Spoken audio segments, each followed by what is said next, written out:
You can go fruit is big.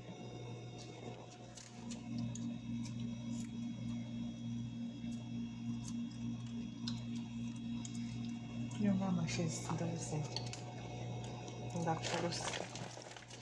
Why she did not sleep? I don't know what's.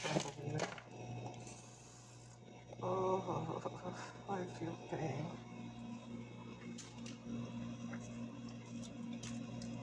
I feel pain in my shin.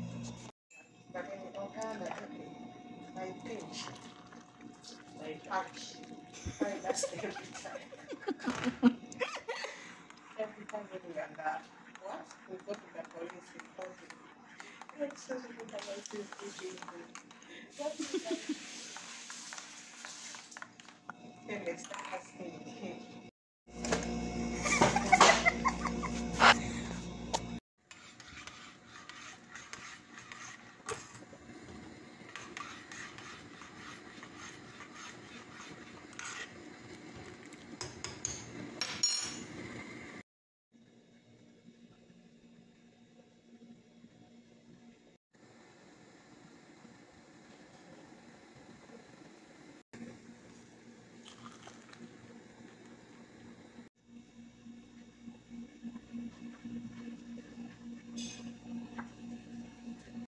I only find one. If I watch, she wants.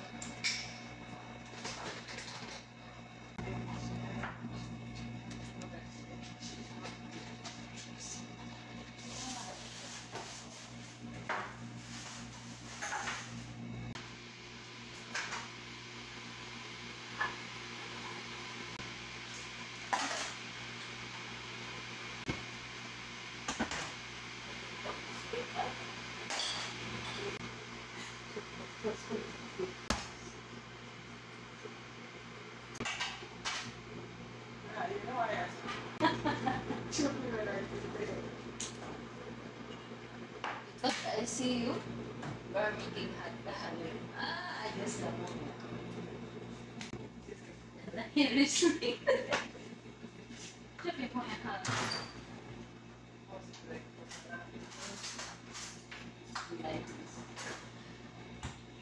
You have one?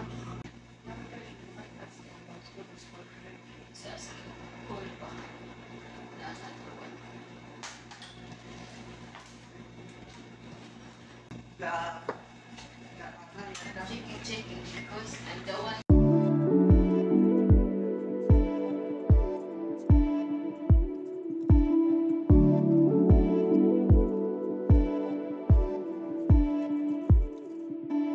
Never stood up, never got in your way. Never talked back, never thought that I would change. Didn't know how to be strong. I was barely hanging on, thinking if there's a light inside, why can't I turn it on? Kept it all in till it cracked under your weight. I promised myself I would end it, no debate.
hindi ako nag-breakfast kaya napakadami kong kakainin ngayon. O diba, for the baboy ng person.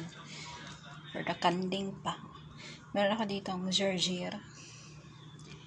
Tapos, rice and chicken. Kain po tayo, lunch.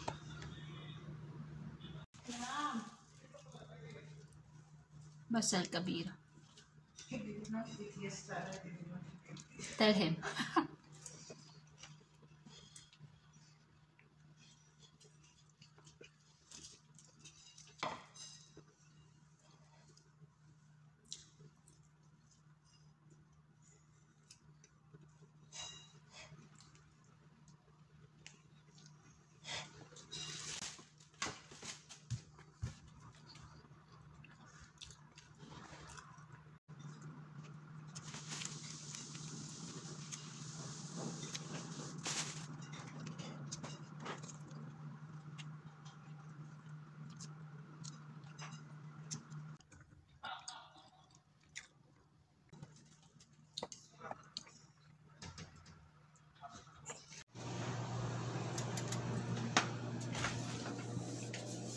It's already 4:36 ng hapon, tapos kakarating lang ni Printita galing sa labas. So pagkadating niya pala ay tinawag niya ako isang beses lang daw. Tapos si Sharon yung sumagot, and then tinanong ni Sharon Kunoto kung anong kailangan niya. Tapos sinabi niya naman na kailangan niya ng gusto niya ng cucumber.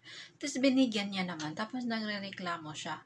Kasi sabi niya, bakit daw kapag tatawagin daw ako, hindi daw ako pumunta sa kanya or hindi ako sumagot. Hindi ako sumagot dahil hindi ko narinig dahil nandito ako sa taas. So, ang dami daw reklamo. Tapos sabi niya pa ni Sharon, bakit daw hindi ako masaya? Kung hindi daw ako masaya, pwede na daw akong umuwi. Ganon. Kung gusto ko daw mag-travel daw ako. Ha? Bakit kung saan-saan na napunta yung reklamo niya? Tsaka isang beses niya lang akong tinawag. Anong kailangan niya? Tapos kanina nagplansya ako ng mga damit niya. So ngayon, ibababa ko ngayon para malaman niyang totoo yung sinabi ni Sharon Kunoto na nagplansya talaga ako, which is kanina pa ako natapos. Nakaidlip na nga ako ng parang 20 minutes yata eh. Tapos ngayon, kakarating niya lang galing daw salon kasi parang nag-iba na yung itsura ng book niya, sabi naman ni Sharon Kunoto. Ang dami niyang reklamo sa buhay, kesyo hindi daw ako masaya. Anong gusto niya? Kapag makikita ko siya, tatawa ako. Ano ako? Teleleng? Ano ba yan? Ano na lang yung mga reklamo nila. Alam nyo, ng mga nakaraang buwan pa akong hindi. It's not because I'm not happy na magtrabaho sa kanila. May mga sarili din kaya akong mga problema, no? Ano na namang ina-imagine nila. Uuwi. Ay nako. Buti sana kung siya yung nagpapasahod sa akin. Walang binigay kahit isang riyad eh. Nakainis. So, yun, ipuro yung mga damit para yan. Nalagay ko na yung mga damit niya. Tapos, si Babaot naman dumating din. Andan hindi siya ng pagkain. Pinainit ko na yung pagkain na natira kahapon sa niluto ko. So, ngayon, may party pala siya, naalala ko kasi sinabi ni Madam David kanina. May party siyang pupuntahan mamaya. Kaya pala nagpa-ayos ng buhok at nagpa-makeup na din sa labas. Hindi ko alam kung anong oras yung alis niya dito sa bahay. Pero wala pa akong nakitang na-ready niya, nagsusuotin or gagamitin niya mamaya. Siguro mamaya mag-i-istorbo na naman siya sa akin. Hindi ko alam anong nakain niya, ba't niya nasabi yun. It's already malapit na mag-1. So, umalis si Printita mga kados dahil nga may party siyang pinuntahan, wedding party. Umalis siya ng 11:30. Tapos inantay ko pa siyang umalis kasi nga madami pa siyang kailangan sa buhay niya kapag aalis siya. So, kailangan kong nandun para hanapin yung hindi niya mahanap. So, ayan. Matutulog na ako. Wala akong masyadong ginawa kanina. Kasi bumili sila ng pagkain sa labas. Tapos, si baba ko naman today, ay hindi siya nagpapaluto. Kumain yata dun sa nanay niya. So, ayun. Naglaba ako, nabalansya ako, nagawa ko na lahat-lahat, pero may natira pa talagang plantsahin. Hindi maubos-ubos. So, ayun lang. Hindi masyadong mabigat yung ginawa ko today. So, hindi ko naaantayin dumating si Printita dahil I'm for sure maya pa yun 3:00. Niready ko na lang yung damit niya sa baba para doon na siya magbihis. Tapos, nag-request din siya na ibaba ko daw yung makeup remover niya. Bago ako umakyat, ginawa ko na lahat ng inutos niya sa akin. Hindi ko nilock yung pintuan para makapasok siya. Para hindi naman siya magmukhang magnanakaw sa sariling bahay nila. Charis. So, ayun lang. And good night. Bad news pala ako mga kadudes. Bad news. Bad news.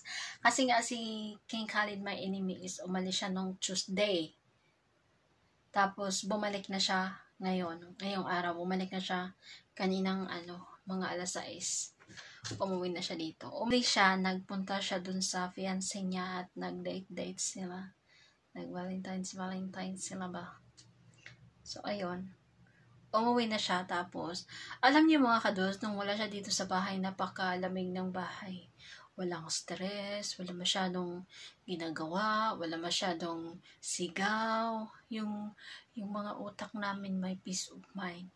Pero nung dumating siya, ay simula na naman ng World War 10. As in super. Pag nandito yan siya sa bahay, parang impyerno. Wala naman kaming ginawa, pero ewan ko ba bakit palaging galit, palaging may hinahanap, palaging naghahanap ng away, ewan ko bakit ganun yung utak niya. Basta yun talaga yun siya, and good night, bye.